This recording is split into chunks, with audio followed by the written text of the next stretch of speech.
I like including that kind of stuff so that people know that this came from a human and not just the AI robot in the Amazon warehouse picking it and throwing it in a box for you.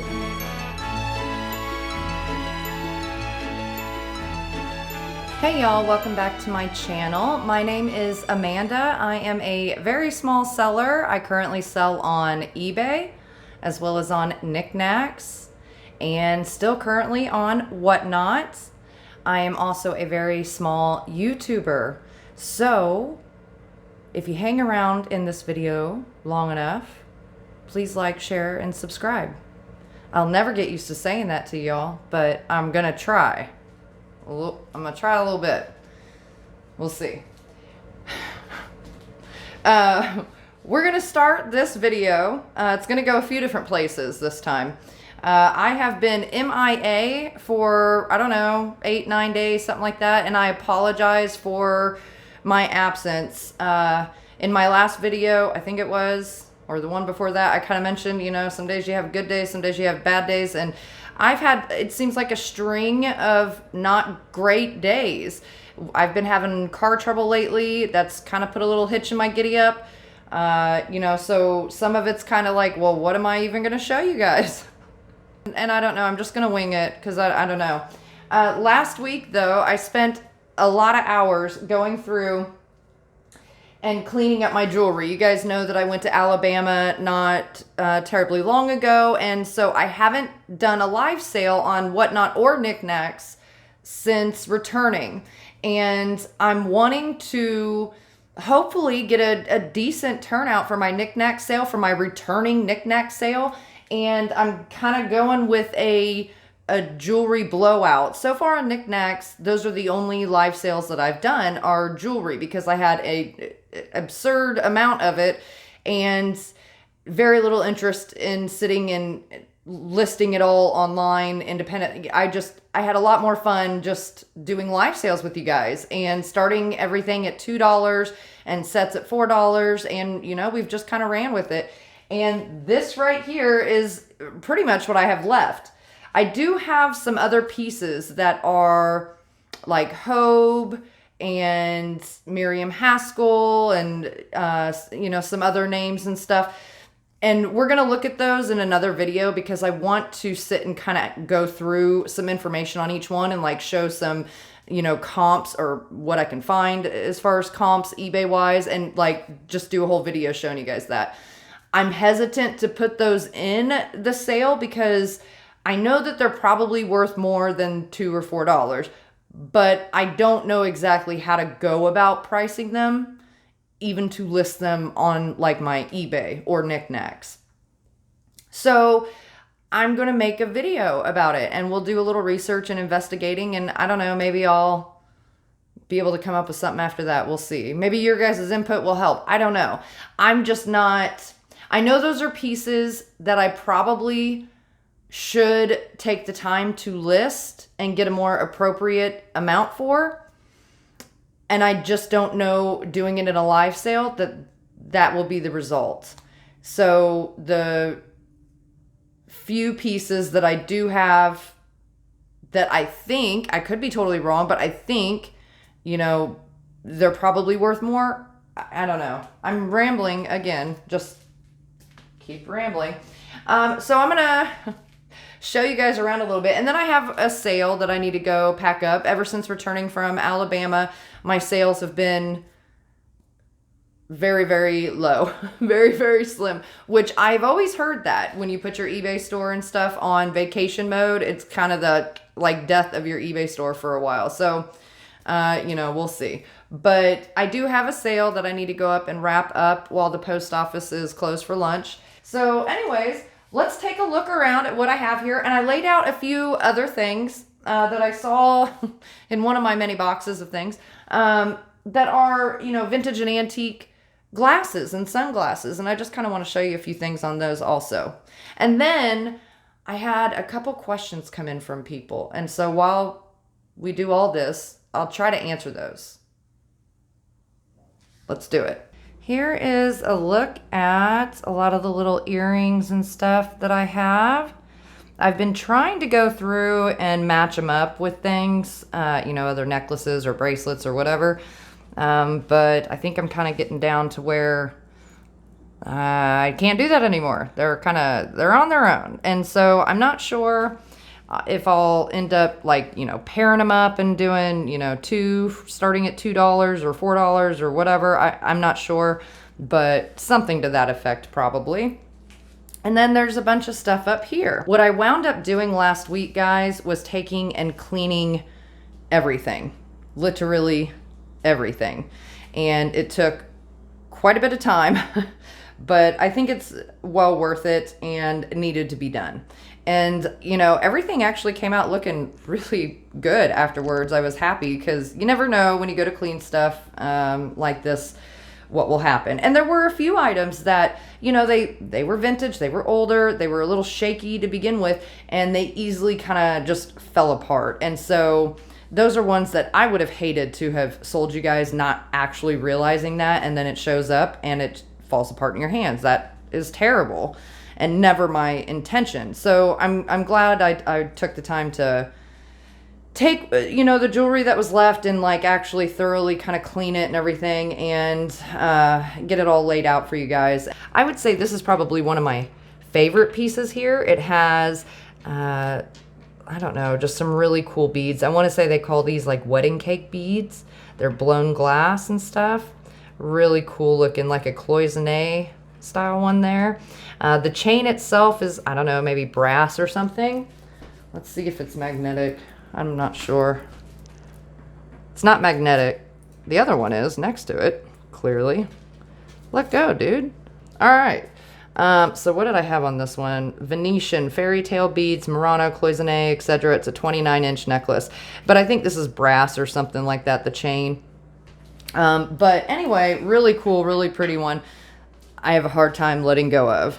I guess that's it for this. Oh, so this was the other thing I wanted to show you guys. Okay, this right here is just, it's old. I don't know that anybody would want it. If you're interested in it, let me know.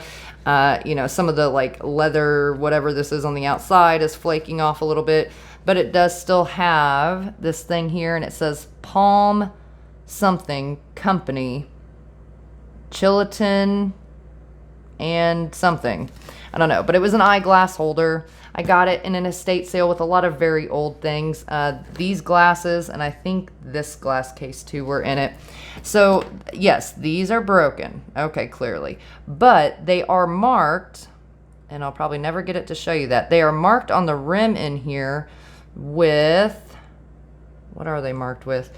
Gold filled, and then it says Shure, SHUR dash ON or OH, something like that. So it's gold filled. Now it doesn't tell me the quantity of the gold filled, but it's gold filled rims. You know, and then the lenses are still intact. And so even the lenses out of these guys, people collect old glasses. There are buyers out there even for things like this. That's why I don't throw them away. I will eventually list this just how it is. And I'm not expecting much out of it, but it is gold-filled rims. Somebody may want it just for that part alone. Somebody may want it and can put it back together, put some new frame pieces on it here. I don't know, but I tend not to throw those away. This here, it looks, this one here is also broken, looks like mold, but it's actually, I don't know, it's more like little burn marks or something in it. I'm not sure. But it says tailor-made, Norfolk, Virginia. So this is another one where it's broken right here. Somebody who knows what they're doing may be able to fix that. And then this one, I don't think was marked with anything on this particular one, but cool looking glasses. This set here is in good condition. It has really cool, you know, sort of design around the edge of it, if it'll focus on that for you. And then they're marked in here with, what are they? I have it upside down. They're marked in here with, now I have it upside down, but I can see it better, Berkeley something. So, you know, the lenses are in good shape. The nose pads, sometimes even the nose pads pieces will be marked with, you know, gold, gold filled, silver, whatever. This here is a little vintage, like kind of magnifying eyeglass set. Super cute. This does kind of glow too, so I'm assuming this is some sort of a lucite or something like that. And it still has its original little holder here. Then there's this little vintage pair, and it's still intact. I don't know that these ones are marked with anything though. I don't remember, and I don't see it. But they actually came in this sort of pearled case. But I thought I'd show you guys those because, you know, and this thing's in rough shape, look at it. Because you'll come across these kinds of things sometimes, especially in estate sales when you're buying lots and stuff like that. And check these. Even if they're broken, check them. Like I said, people will buy the lenses for goodness sake, but especially if they're gold filled. Back in the day, they didn't always make our stuff with just crap. They used to make it, you know, gold filled or gold or silver. They used real metals on things. Don't just toss them in the trash, because you could be tossing gold, literally gold, in the trash. So always pay attention to that. And remember, there's always collectors out there. It's not necessarily about still being able to wear these glasses. They look good as decor.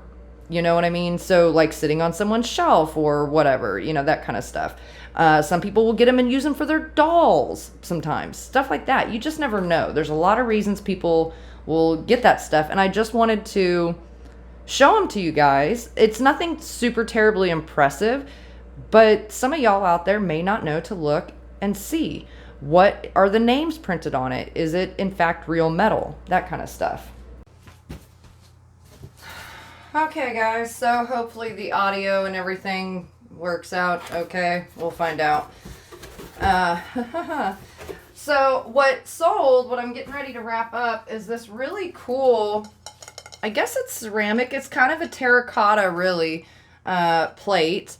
And this is probably a like transfer print, and then it's hand glazed over and stuff, but it's a replica, and it tells you all about it on the back here.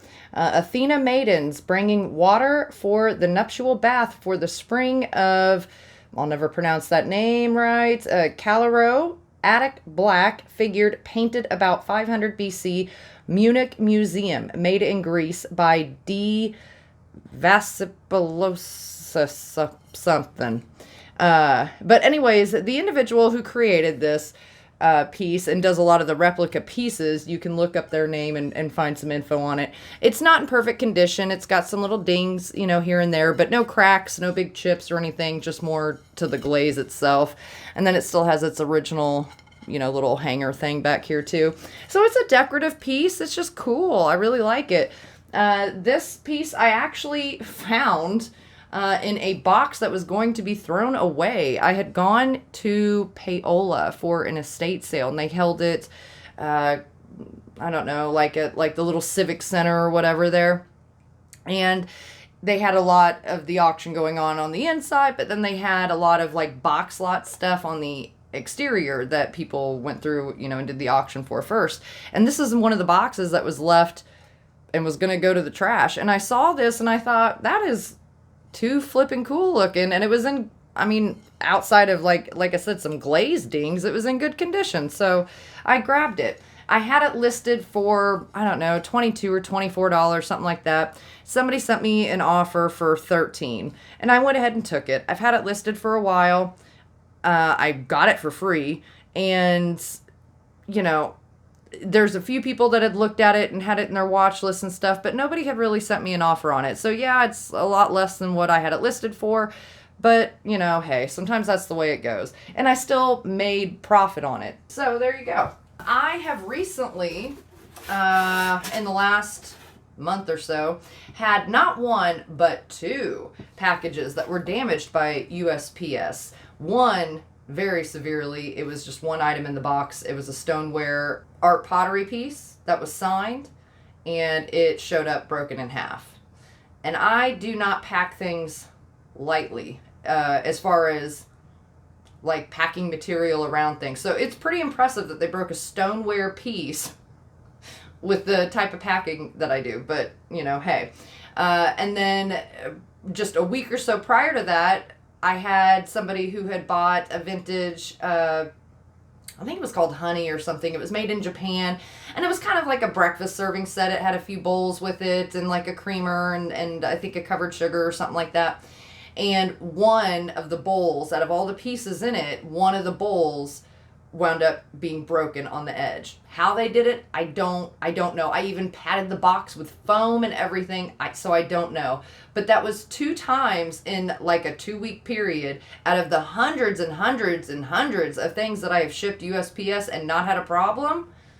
I had 2 problems in like 1 week. So, or 2 weeks. So anyways, I guess I'm telling you guys that because while I'm sending a plate that could probably go theoretically in like a 3-inch wide box, I don't trust that at all. And so given the diameter of it, I'm going to send it in a 12 by 12 by 8 box. Basically USPS, and to my knowledge for the most part in shipping, it goes by the cubic foot and the weight of the item. So so long as you stay under the cubic foot, it shouldn't mess with anything. They don't care if it's in a 3-inch wide box versus a 12-inch wide box, as long as it stays under the cubic foot. So I like to take pieces like this and wrap them. You know, I pad a little bit with some tissue paper, a couple sheets of tissue paper right here where the front of the plate is. And then I wrap it in a sheet of tissue paper, and then I wrap it in a piece of like packing paper. That is just the way I do it. It's not required. It's just how I do it. Now I'm going to grab some bubble wrap. Okay. And I like to do it twice over. So, do it like this. You put one piece on. We're going to tuck in the edges here. Tape those.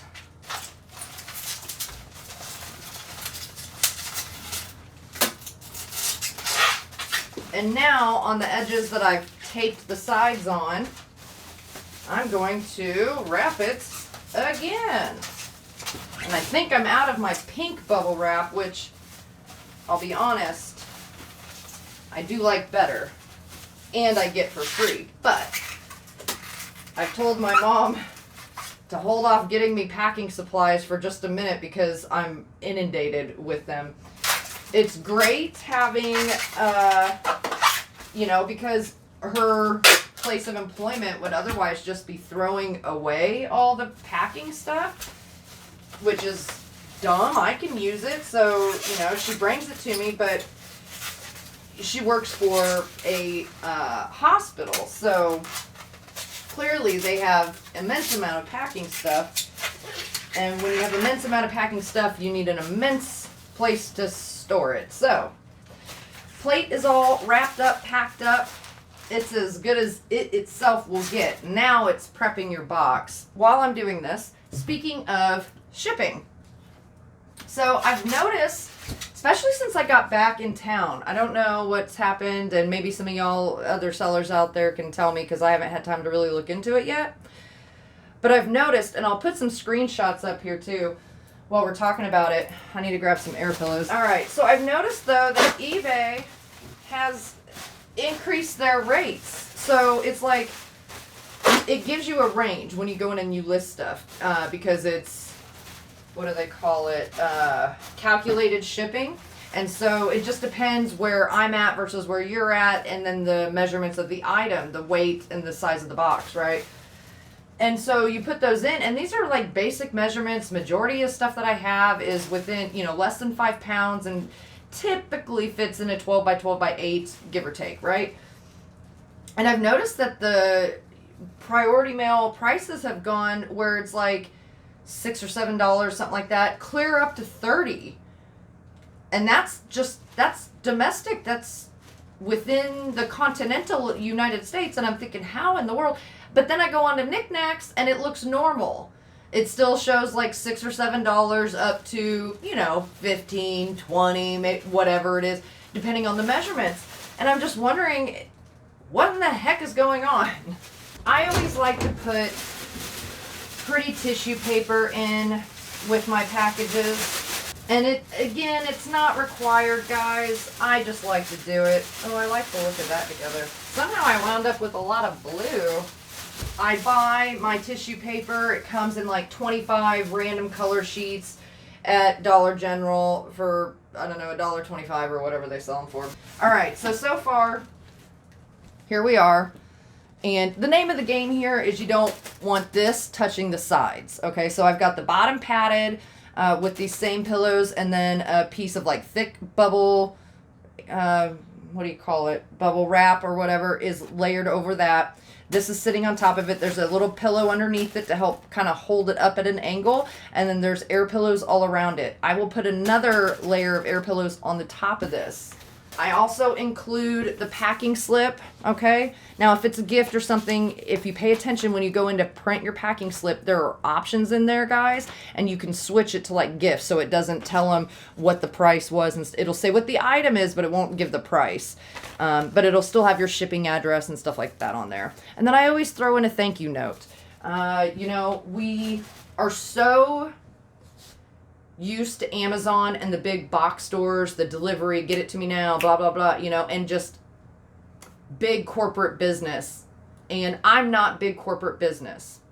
And so I like to include things in my box that hopefully separate me to some degree away from the big box companies where, you know, normally you order something and it shows up with one air pillow, if that, you know, it's just not.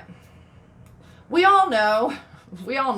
And you can go on there and you can leave bad reviews on those. They don't care. It doesn't affect them. They are very large companies with extremely high volume. They don't care.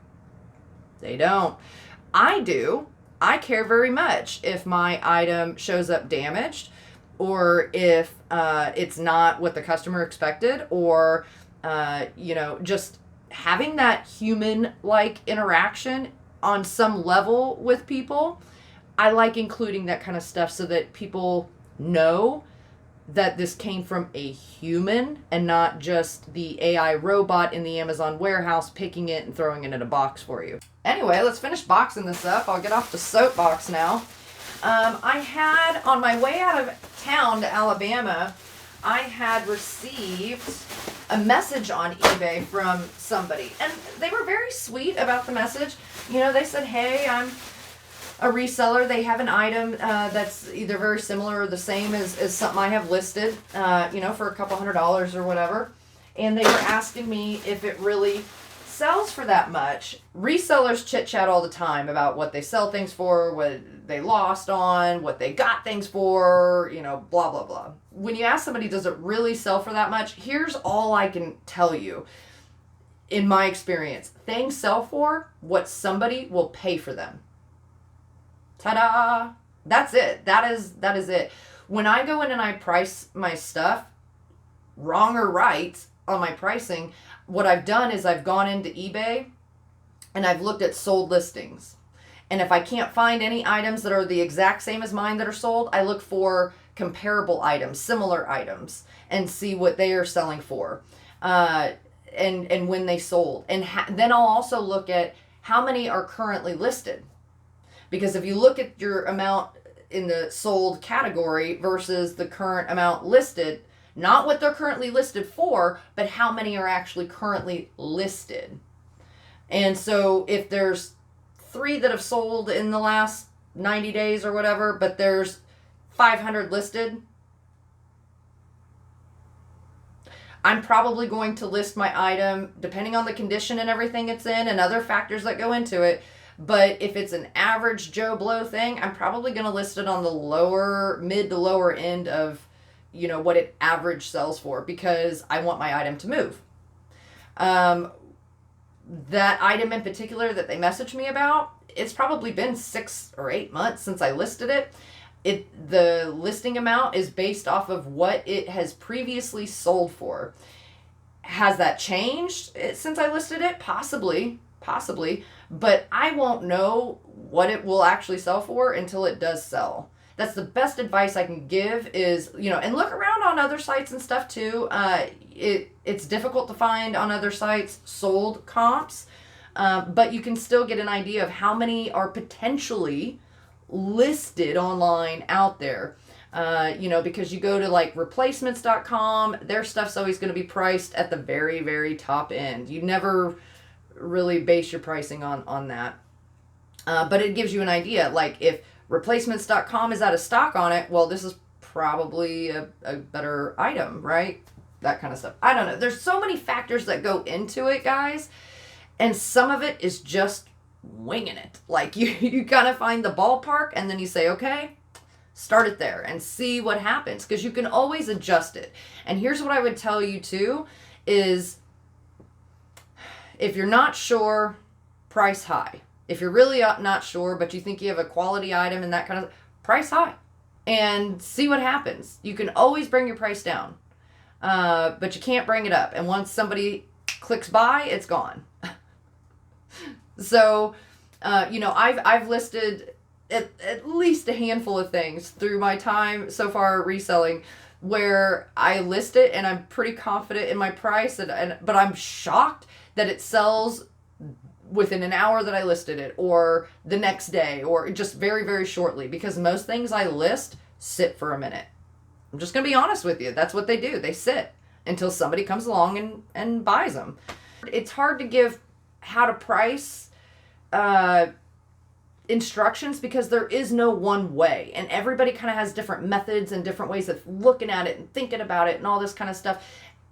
And I like to take into consideration, you know, what I paid for it. What would I be willing to pay for it if I was a collector of that item, you know? All right, guys, so we've got our label printed in on the box. I will run it up to USPS. What time is it? 1:20. They have opened again. They close for an hour every day for lunch, so. And then I have to stop and get stuff notarized at the bank. But before I bid you adieu, somebody asked me recently also about doing a like a video going over solds and so, what sold, right? I don't know why I can't think of words. But I've done some videos in the past that do that, or that's incorporated at some point in a video, you know, that kind of thing. But it's been a minute.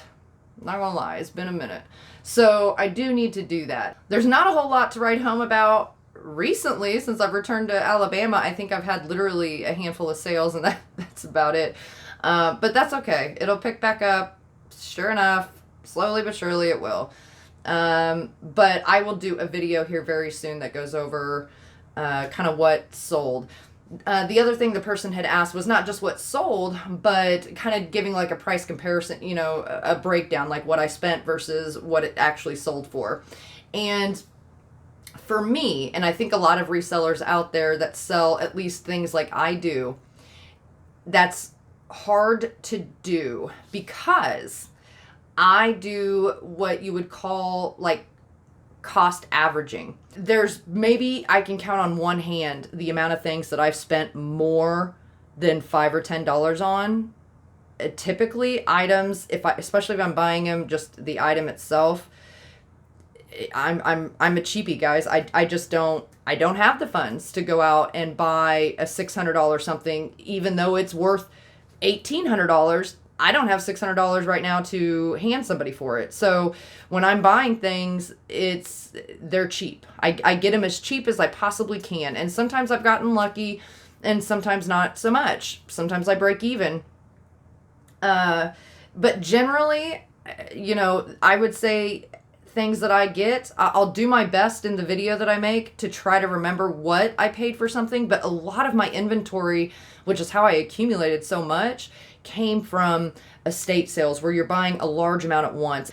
So it's very hard when you cost average to break down, okay, here's what I spent, but here's what that specific item made, because you cost average it within whatever total you've spent in that entire sale, not just per item. And so I wish I could give you a better breakdown, but I think that's the case for a lot of resellers. You know, like when you go to the thrift store, you're not looking just at one item. Like I'm looking at the whole cart total, and then because here's the thing, guys, is what something sells for today may not sell for that tomorrow. It may sell for more, it may sell for less. Every day it changes. It just does. And so it's very difficult. Like, you can kind of have in your mind roughly what it's currently going for, but then you also have to sit and take your time and sift through and look through eBay and sold comps and all this and keep yourself apprised to what it is today selling for. Just like that item where somebody asked me, does it really sell for that? Well, I don't know. I haven't gone and pulled new comps yet again. It's been 6 or 8 months since I listed it. When I listed it, that's what sold listings were. So that's what it went for. It's in perfect condition. I had every reason to list it at where I did. Is that what it sells for today? I don't know. I could be high. Hell, I could be low. I don't know. I'll have to go look at it when I have time. But I'm happy to try to answer your guys' questions in any way I possibly can, that makes sense and actually provide you with some sort of valuable information. But it is very difficult when you cost average to give you I spent $5 on this and I sold it for this, because I generally won't know what the cost of that one piece was anymore. And a lot of my inventory I bought a while back. So even if I did pay $3 or $5 or whatever for the one individual piece, it's been a while since I paid for it and I don't know no more. I can tell you that there's nothing except for maybe a handful of things that I have paid more than $15 or $20 for. And when I say more, I mean topping at 30, 35, like that art glass bowl I got, a couple months ago. But I hope that helps. I don't know, guys. I hope that's helpful. It feels like it's not helpful. I'll be honest, it feels very unhelpful. But that's just the truth of it. Something is worth what somebody will pay for it. So you just have to sit and you have to do your due diligence and search and see what it has sold for and what are people listing it for, and kind of come up with where you think is appropriate. There's some things I look at and I say, why in the heck does it sell for that? And I don't get it, but collectors of it do. So there's reasons sometimes that I don't know why it does what it does, but it does. And so it's this sort of work is very just go with the flow. You learn something every flippin' day. I'm not even kidding you. There's never a day that is the same. And then add video making on top of it. Boy, oh boy. So, I'm going to run to the post office. I was going to ride my bike and take you guys with me just for a little, jaunt. But it's flippin' hot out. So I'm going to drive my car. I think it'll make it the short distance to the post office and the bank. You guys, life has just been, it's been crazy lately. But you know what? As frustrating as that is, as depressing as things can be, as down as and out as I can get about things, I still have to pull myself back up and look around and say, we're still breathing. There's always worse. And that's a crappy way to have to look at life, to say, well, it could be worse. It could be, it could be better too. Could be better. So, but when it feels like things are just kicking you down and holding you there, the best advice I can give on that is just hold on to the good things, to the things that truly actually do matter. So, because those are the things that, when they happen, you feel them. Those are the biggies. And for the most part, everything else is as dire and stressful and horrible as it can all seem. If you're breathing, half that battle's already over. So you're on the right side of things, is the way I'm looking at it. But, guys, I'm sorry for my MIA over the last week or so. I'm having car trouble. So I'm like, okay, well, we can all sit and look at my inventory over and over and over again. But what else am I going to show y'all? So I've been hitting kind of like a creative block, too. This is I guess kind of a venting video, a little bit of showing you how to pack some, I suppose. Talking about shipping, price and stuff. I don't know. I think that's it. I hope this video is helpful. for y'all. And I haven't nailed down the exact date for my upcoming Niknax jewelry sale. Due to my car troubles and the extra financial burden that is putting out. I was going to do it this coming Sunday, and I think I'm going to wait to the following Sunday. And I hate to do that, but I think I think I'm in a position that I have to do it that way. So bear with me, guys. I'm getting it together. So, yeah, guys, with Whatnot, I've talked to some other resellers and YouTubers about this, and I'm still mulling things over in my head. I'll make a separate video talking more about Whatnot, because I don't know about Whatnot in this moment while I'm recording this video. I don't know. So, that's it for this one, guys. I'll catch you on the next one.